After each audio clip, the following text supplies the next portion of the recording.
तो यहाँ पर जो हम लोग जनरल नोट्स पे देख रहे हैं, तो इसी जनरल नोट्स के माध्यम से मतलब सेक्शन से आप यहाँ पर देख रहे होंगे कि एक फुटिंग है और फुटिंग के बाद में यहाँ पर बीम आती है। ये टिपिकल यहाँ पर जो है ये दिखाया गया है कि typical column share wall footing section without plinth beam.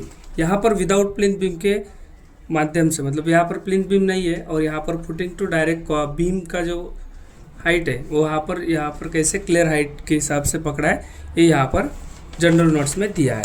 हम यहाँ पर सेम यहाँ पर एक्चुअली यहाँ पर दिखा देंगे आपको कैसे कैलकुलेट करते हैं। और दूसरा होता है कि जैसे आप यहाँ पर देख रहे होंगे, ये है हमारा, देखो typical column shear wall footing section with plinth beam, ठीक है। यानी दो हमारे यहाँ पर दिया गया है।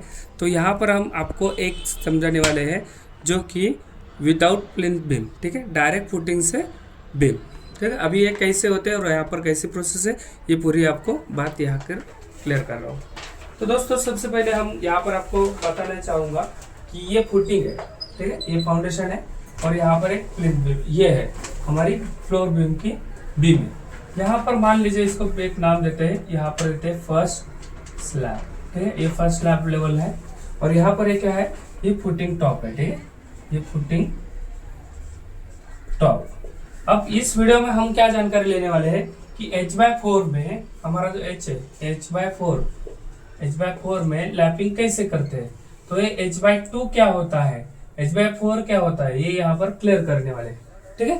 तो h/4 में क्या लैपिंग नहीं करना चाहिए, h/2 में लैपिंग करना चाहिए, तो ये कैसे कैलकुलेट करते हैं इस वीडियो में हम पूरी जानकारी करने वाले।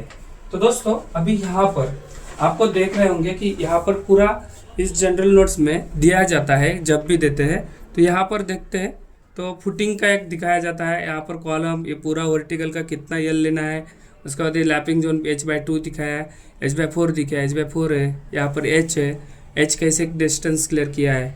और यहाँ पर दिया भी है, देखो यहाँ पर जो है ना, यहाँ दिया है कि tension laps place height only with in central part of clear column shear wall. यानी जो सेंटर पार्ट मतलब जो क्लियर है, सेंटर पार्ट में टेंशन का जो ज़्यादा टेंशन आता है वो सेंटर में आता है, तो वहाँ पर ही हमें लैपिंग करना है। ये यहाँ पर सेक्शन के हिसाब से दिखाया गया है, ठीक है। तो अभी यहाँ पर हम जो है यहाँ पर दिखाया भी है कि प्लिंथ बीम पार्किंग लेवल, यानी इसकी फुटिंग है, फुटिंग के ऊपर एक पार्किंग दिखाया, मतलब ना क्या प्लिंथ दिखाया लेवल, लेकिन प्लिंथ है ही नहीं। तो हम यहाँ पर एक कैसे लाइन मारते हैं जो कि आपका एक मान लीजिए प्लिंथ लेवल का ये एरिया है, ठीक है।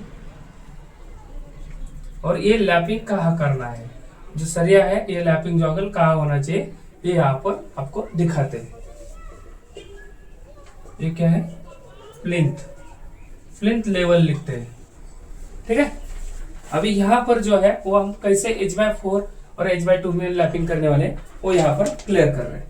तो देखिए दोस्तों यहाँ पर दिया क्या है उसने, पहले इसके माध्यम से समझते हैं।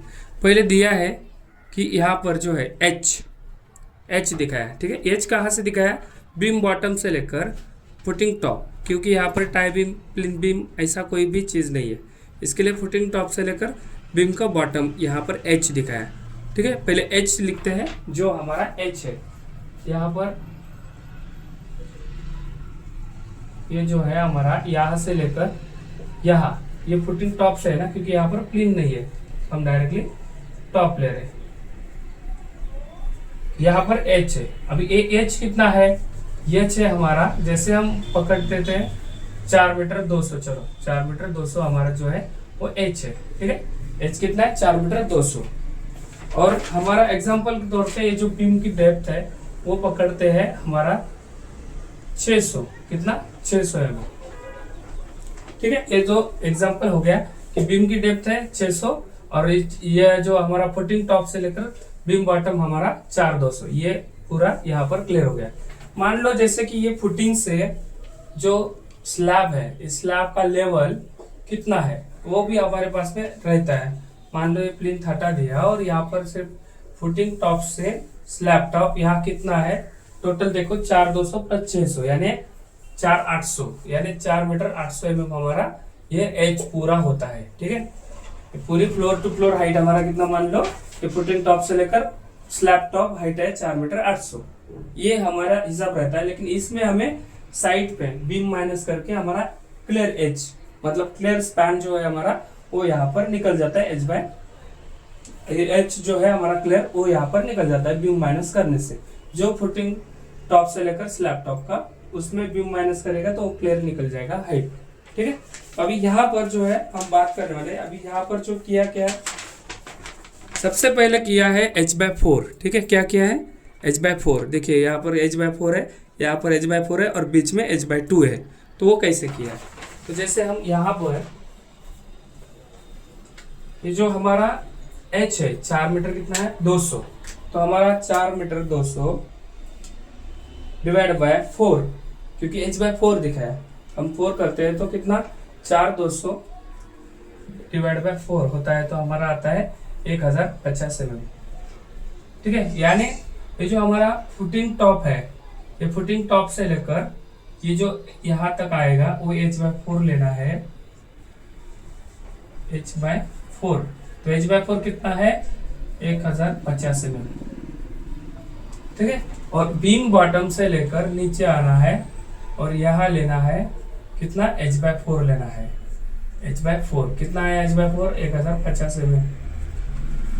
इस एरिया में हमें लैपिंग नहीं करना है। ठीक है, हमारा लैपिंग किधर करना है, ये h/2 में, h/2 में लैपिंग करना है, h/2। तो h/2 कितना आया, इसको गुना 2 कर लेना है। यदि जो हमारा h/4 आया था उसको गुना 2 कर देगा तो हमारा कितना आ जाएगा 2100, 2 मीटर 2100, यानी ये जो 2100 है इसी के अंदर हमारा जो लैपिंग है ये यहाँ पर करना है। ठीक है, एक क्लियर h/2 होता है, इसमें h/2 में ही हमारा लैपिंग होना चाहिए। जैसे कि यहाँ पर देखते हैं, हम यहाँ पर ऊपर लेके जा रहे हैं और इसको स्टैगर करने के लिए यहाँ पर ऊपर लेके जा रहे हैं और इसका जो जॉगल होके यहाँ पर ये बार को लैपिंग करेंगे। मतलब ये 2100 के अंदर ही हमारा जो लैपिंग है वो होना चाहिए। ठीक है, मान लीजिए जो h/2 है वो कम होता है तो उस टाइम में इक्वल ऊपर स्टिल जाना चाहिए। जो वर्टिकल होता है वो लैपिंग का वो इक्वल जाके यहाँ पर बैठना चाहिए। तो यहाँ पर जो लैपिंग जोन है वो हमारा क्या है 2100 h/2। अभी इस एरिया में कभी भी लैपिंग नहीं करनी चाहिए। कैसे, जैसे कि h/4 में कभी भी लैपिंग नहीं करने का। ठीक है, यहाँ से फुटिंग टॉप से h/4 और बीम बॉटम से h/4 में कभी भी लैपिंग नहीं करनी है, बीच वाला एरिया में ही लैपिंग कर देना है, वर्टिकल शेरवाल का हो या कॉलम का हो। ठीक है, तो इसमें सेम यहाँ पर जो होती है यही प्रोसेस हमारे साइड में लागू होती है। तो लैपिंग का इसका जो बोलते हैं, तो जैसा बोलते हैं कि h/2 में लैपिंग करना है, तो h/2 में लैपिंग जो करना है तो इस प्रोसेस को हमें फॉलो करना इम्पोर्टेंट है। ठीक है दोस्तों, और एक होता है h/3। तो h/3 हम बाद में बता देंगे नेक्स्ट वीडियो में हम लोग बताएंगे कि h/3 का लैपिंग कैसे होते हैं। सेम इसी के जैसा ही होता है, जैसे ये क्लियर स्पैन है उसी को डिवाइड बाय 3 कर देगा और मिडल स्पैन में लैपिंग कर देना है। ठीक है, लेकिन वो नेक्स्ट वीडियो में आपको फिर से प्रॉपरली बताऊंगा। तो आपको दोस्तों यहाँ पर जनरल नोट्स में भी क्या क्या बताता है वो भी क्लियर यहाँ पर कर रहा हूँ। ये देखिएगा, यहाँ पर जो जनरल नोट्स है यहाँ पर भी दिया है, देखिए दिख रहा है आपको कि हाँ, अभी देखिए यहाँ पर दिया है एल कितना दिया है 24D यानी जो हमारा ये वर्टिकल है, इस वर्टिकल का हमारा कितना एल देना है 24D रखना है। कितना 24D। जो भी जैसे कि मान लीजिए ये वाला वर्टिकल हमारा रहता 25 का, तो 25 गुना 24 तो कितना आता है 600। तो 600 का हमें यहाँ पर एल देना होता है। जैसे कि ये वर्टिकल है हमारा 25 का, तो 25 mm का डाया है, इसको गुना करना है 24। ठीक है, 24D करेगा तो क्या आ जाएगा 600 mm। तो 600 mm हमारा एल देना है। कितना 600 mm एल देना है ये दोनों। ठीक है, क्योंकि इसका जो भी वर्टिकल रहेगा वो 24D एल रखना है। डी यानी क्या है, ये हमारा जो डाया है उसी को गुना करना है 25 टाइम। ठीक है दोस्तों, ये यहाँ पर समझ गए होंगे। और ऐसे ही यहाँ पर एक दिया है तो इसको भी क्लियर डिस्कस करते हैं। यहाँ पर देखो जनरल नोट्स में दिया जाता है ये आपको सेक्शन, और सेक्शन में जो हमारा यहाँ पर पूरा दिया गया है कि यहाँ पर आपका क्या क्या है। यहाँ पर रिंग क्या है, देखो यहाँ पर रिंग दिया है 3 नंबर्स लिंक्स और 300 mm विच इज मैक्सिमम, मतलब मैक्सिमम हमें 300 mm तक ही हमें रिंग 3 नंबर्स बांधना है इस पुटिंग टॉप से अंदर में, ठीक है। और नीचे कुछ रिंग वगैरह नहीं बांधी करना है, उसके बाद ही ऊपर हमारा लेके जाना है। स्टिरअप जो होगी वो H/4 में एज पर शेड्यूल के हिसाब से 100 मान लो एज पर शेड्यूल में 100 ऐसा दिया जाता है। तो ऐसे टाइम में H/4 में कम सेंटर वाला स्टिरअप्स रहता है, और H/2 में जो होता है ज़्यादा सेंटर वाला स्टिरअप्स लगाया जाता है, मतलब ज़्यादा सेंटर H/2 में होता है और कम सेंटर जो होता है वो H/4 में होता है, ठीक है। तो ये यहाँ पर इसके हिसाब से दिया जाता है। और LD यानी क्या है, लैपिंग जो होगी आपकी, उस लैपिंग के हिसाब से आप यहाँ पर रख सकते हैं। फिर स्टैगर्ड क्या है, स्टैगर्ड ये जो नीचे ऊपर रहता है एक छोटा एक बड़ा बार, तो इसका जो स्टैगर्ड होता है वो हर साइड और हर कंसल्टेंट के हिसाब से अलग अलग दिया जाता है। एक्चुअल में कितना रहता है वो भी बताता हूँ। एक्चुअल में जो होता है 1.3 गुना LD स्टैगर्ड होता है, ठीक है, 1.3 LD स्टैगर्ड होता है।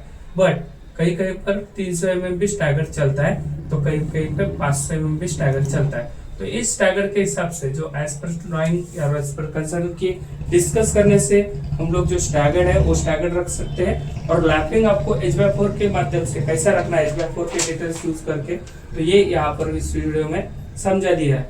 दोस्तों इसमें कोई क्यूरी हो तो आप नेक्स्ट इस कमेंट में बात कीजिएगा, कमेंट में पूछ लीजिएगा कि इसमें क्या क्या समझ में नहीं आया है, तो आपको नेक्स्ट वीडियो में आपको पूरी बात समझाने की कोशिश करूंगा। तो थैंक यू सो मच दोस्तों, वीडियो अच्छा लगा तो लाइक और शेयर जरूर करना, और हमारे चैनल पर नए हो तो सब्सक्राइब जरूर करना। Thank you.